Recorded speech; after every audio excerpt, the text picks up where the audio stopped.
Hey guys, Merry Christmas and thank you for partnering with us prayerfully, financially in another year of ministry. 2022 has honestly been one of the best years of ministry I've experienced in my entire life. Really, even maybe even just family, and we got a lot of cool things happening and going for us. As the holiday season kind of comes on us, there's a verse I've kind of been thinking about in John 1:14. In the ESV, it says, "And the Word became flesh and dwelt among us, and we have seen His glory, the glory of the only Son from the Father, full of grace and truth," which is Jesus. As I reflect on who Jesus is in my personal life and how He's the center of our family, I get even more excited about planting those seeds in the lives of college students too.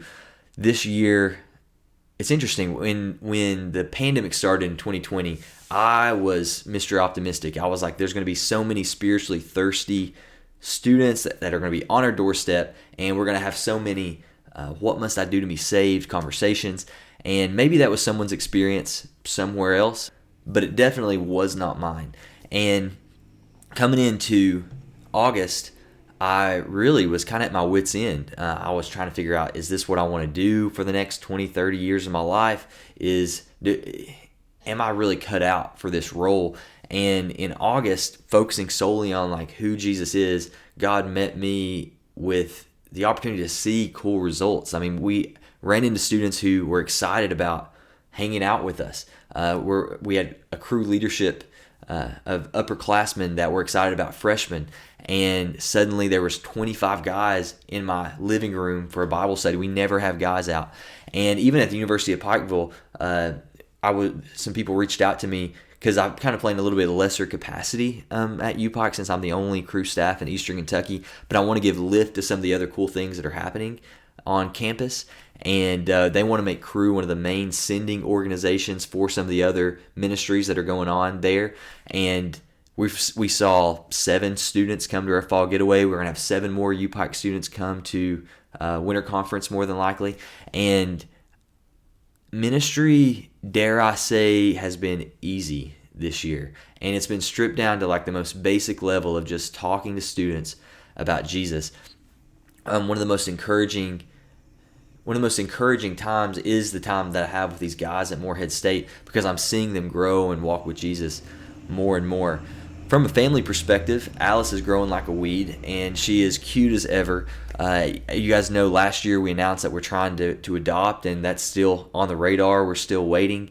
And Kelly, if you read our prayer letter in February, she transitioned away from crew staff, so she's doing photography full time, but still she is volunteering pretty much the same capacity with our students at Morehead State and UPike.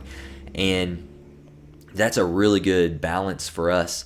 As I think about what I hope to get done, and I think about longevity in ministry in the next 5-10 years, it's really at this point in a lot of staff's career that they have to leave campus to focus on raising up some more financial support, shoring up some more financial support. And I can just say, as excited I am about ministry at this point, I do not want that to happen. I do not want to slow down. I'm the only person here at Morehead State, only person at UPike on staff with Crew. So you send this, we send these Christmas greetings. I just recently sent out our end of the year ask, and as the Lord has blessed you, I would love for you to bless these students by investing in our ministry. We have a few expenses coming down the pipe. One, they increased our insurance, maybe with inflation and things like that, and then also we have 3 conferences. One is the big winter conference that we're praying for 30 Morehead State students to attend, and maybe 7 to 10 University of Pikeville students.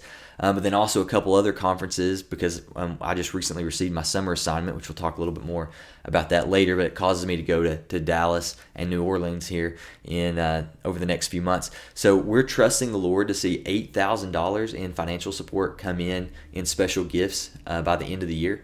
And we would love for you guys to partner with us in that way. If you could partner with a gift of $500, $300, $100, or some other amount, that would be a huge blessing to us.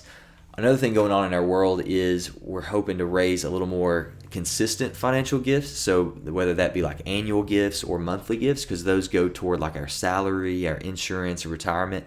At this point, kind of what comes in is what goes out for us, and that's kind of a dangerous place to be. If anything downturns, we don't want to pull off campus. So over the next few weeks, you may hear from me about an opportunity to either increase your giving or maybe join our team for the first time or rejoin our team. But we also have some ideas about how to strategically grow our partnership team that you could have some really cool ideas for. So be prepared for that call. If you want to be put on the top of the list for that, reach out to me. And really at this point, the name of the game is longevity in ministry. I'm 31. I'm kind of at this middle ground, and I would love to do this longer term. And a big part of that is taking care of our family, and seeing an $8,000 bump in our staff account allows us to sleep better at night, knowing that we have the resources to continue our ministry. And the idea of expanding our team of monthly or annual partners is even that more reassuring. So as you pray about your finances at the end of this year, I would love to be made a part of your end of the year giving with a gift of $500, $300, or some other amount. You can make that happen by checking out our personal give site at give.cru.org/ I'm going to put it up there. I'm not even going to say it. You're not going to remember it. And if you can check that out, and that goes specifically to our staff account under the umbrella of Cru. So when you support us, you support us. And we're incredibly appreciative for whatever you can do. We're praying for you and your family. And I don't mind to unashamedly pray for your finances, as you are a blessing. As the Lord has blessed you, you can bless other people. So continue to pray for us, for our family, our ministry on into 2023.